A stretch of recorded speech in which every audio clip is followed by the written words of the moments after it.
барлығыңызға қайырлы күн, қалайсыздар? Сіз қалайсыз? Сіздің көңіл-күйіңіз күшті сияқты бүгін. Иә, өте көңіл-күйім өте керемет болып тұр. Кешеде бері қуанып жүрмін негізі. Андай болады бірінші қолажы тұрып ше, бірақ әдемі болды, күшті болды. Кездесу бәрі ұнады, жігіт ұнады. Иә. Ал Жансаяның танысы болғанға Айгүл, адам өзгере ма, өзгермей ма? Осын мен де білмеймін, шешім керек. Сол мен де бір.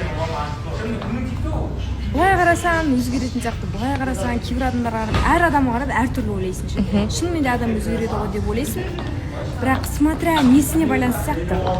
Мінезіне байланысты ма, қай жағынан өзгереді ме? Иә, Жансаяның досы екен, ол әңгімелер күшті жасап прям айтып отыр, күшті жүреді деп, хорошо ухаживает деп, негізі қыз балаларды сыйлайтын деп. Кеше кездесуде тоже джентльмендігін көрсетіп, сыйластығын білдіріп жатыр ол негізі. Сол тараптар ұнады. Иә, толығырақ эфирде білетін боламыз, міндетті түрде эфирді көріңіздер.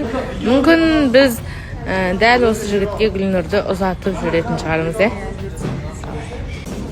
Дұрыс айтады. Негізі Назгүлдің 7-ші маусымға қатысушы болған кезде талаптары өте жоғары еді.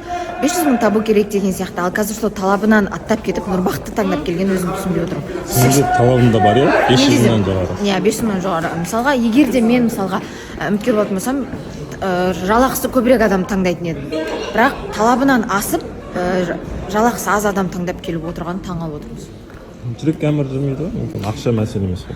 Енді бір жүрекке әмір жүрмейді деп бір Қай жағынан? Егер мысалы Внешность жағынан өзгеретін білеміз, өзгере алады. Спортпен айналысып бәрін істесе, любой адам азып, толу деген сияқты жағынан. сіз мысалы не үшін ажырастыңыз? Не себептен? Ол себеп негізі тура нақты себепті мен айтқан емеспін.